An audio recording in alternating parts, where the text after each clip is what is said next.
What are your favourite books?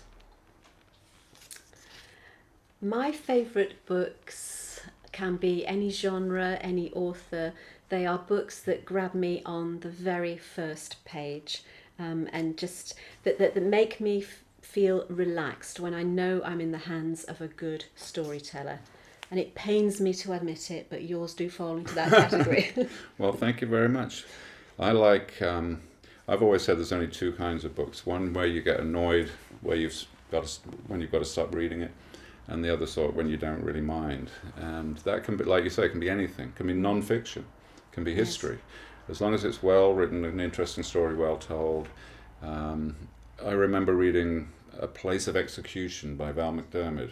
I was reading it on Christmas Day, waiting for our daughter to get off work and come and join us for Christmas. And I was annoyed when she showed up because I had to stop reading it. You know, it's that X factor that some books have and others don't. And I have to say, Blood Harvest was, I was on vacation in France reading it, and we had a date to go out to a fabulous restaurant for dinner, and I was kind of annoyed that I had to go. Thank you.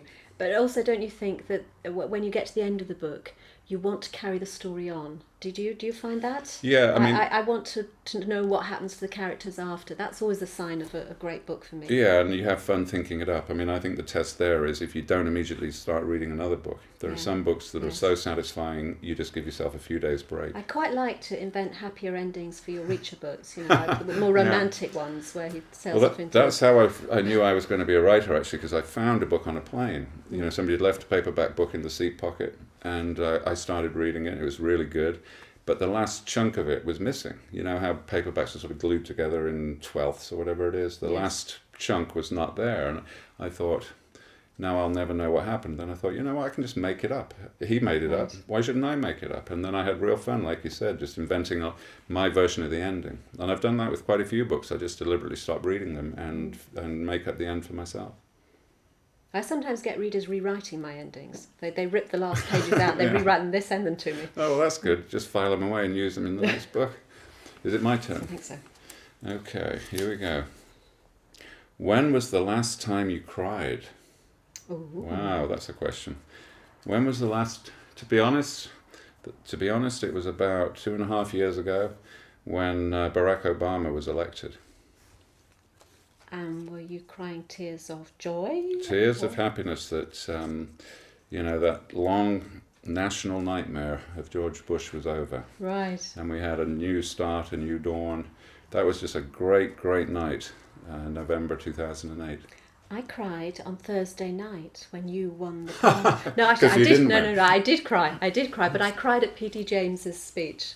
Yeah, because she was so lovely, wasn't she? She was lovely, and even if you discount the writing entirely, she still had a very impressive life. As a woman in the 20th century, and as a civil servant, and as a legislator now. Even if you leave out the writing, she's terrific. Yes.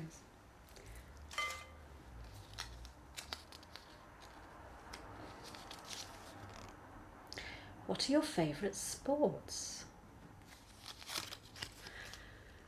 I don't know that I have any favourite sports. I'm not a sporty person. My son is very sporty. My son plays tennis, he swims, he rides horses. My sports, I guess, are quite solitary. I sail, I ski. I'm not a team player. Are you? I'm not a player of any kind. I don't do any sports. I like watching soccer, Aston Villa for preference, and I like Yankees baseball. And I can spend hours horizontal on the couch watching either one. So how do you stay in shape? I don't. I'm in terrible shape. Okay, next question. What is your signature dish? Does that mean, what do I cook? In which case that's fresh air because I don't cook anything. What do I like to eat? Does that mean what's my favourite thing to eat? I love, can we say brand names on television? I love pret-a-manger sandwiches. So do I, actually. Yeah, there's something about them. If I'm on my own... and Rocket. Yeah, if I'm on my own, I'll walk over to pret-a-manger, and there's 2 stores within walking distance. I'll get a sandwich for lunch, a sandwich for dinner. the oat bar and the lemonade drink. Right. And it's relatively expensive. It's about like $24 for that, but that's my food for the day. Is it true that 2 years ago at Harrogate you insisted the whole of the Transworld team went out for McDonald's? Yeah, I mean, I love being on tour, because they set up these very nice restaurant bookings and all that kind of stuff. And I say, no, we'll do the event and then we'll drive home and we'll stop at McDonald's on the motorway.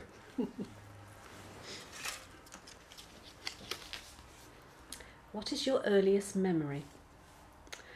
Sitting in the front room of our house in Darwin, Lancashire, with my mother, waiting for my baby sister to arrive. I think it must be a false memory, because how did I know it was a baby sister that was going to come? But I think I had this vision at 2 years old, of whatever I was at the time, that she would come and knock on the door. And that would be how my baby sister arrived, but that's my earliest memory. And have you figured out the difference now? Yeah, I've got it now. Yeah. Mine must be kind of similar than that, actually. When the next brother was born, and he must have been very young, maybe just a few months, and he was taking a nap. They put him in the carry cot in the dining room. He was taking a nap. And my elder brother, who at that time must have been 5 or 6, and me, who must have been 3, we went into the dining room and thought we were being helpful. We wanted to make sure the baby was warm enough, so we pulled the blanket up right over his head and tucked it in, and then went to tell our mother that we've kept him warm enough, and she very quickly, of course, dashed in and stopped him from suffocating. Good. That's a very sweet story. Yeah. Murderous intent from an early age. What would your autobiography be called? That's a question I've answered before, and my autobiography would be called Always Lucky. I don't have the faintest idea. I've never even thought about an autobiography. So? I can't answer that one. You can't? I Come can't on. answer that one. Take another I'm question. going to have to.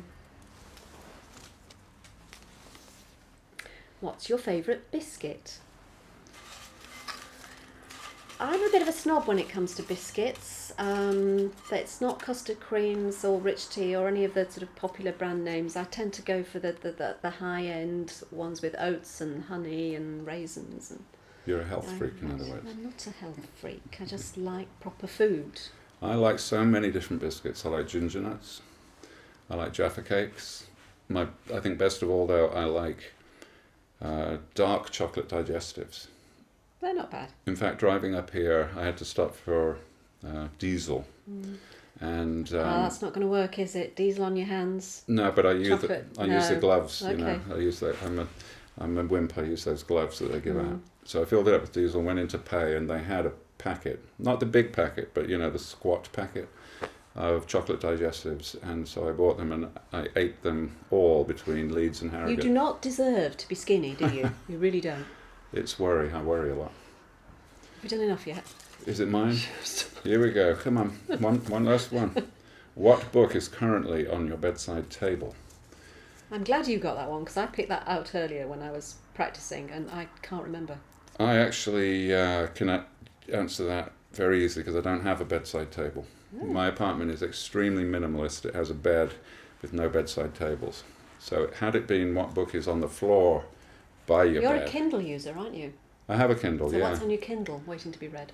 The author's name I can't remember, but it's called In the Garden of Beasts. Ooh. It's about a family of American diplomats who are posted to Berlin in the early 30s during the rise of the Nazi Party. Right. Actually, I've remembered what's on my bedside table. It's a crime novel written by my old English teacher's wife. Okay. Okay. She only ever wrote one. It's called If It Bleeds by Bernie Crosswaite, and I have to say it's good. Okay. It has sex in a lift and a ferret up a tree. And you can't really beat that. You can't. No, if you get both of those in, it's pretty guaranteed bestseller status. Have you ever done that? What, had sex in a lift with the ferret?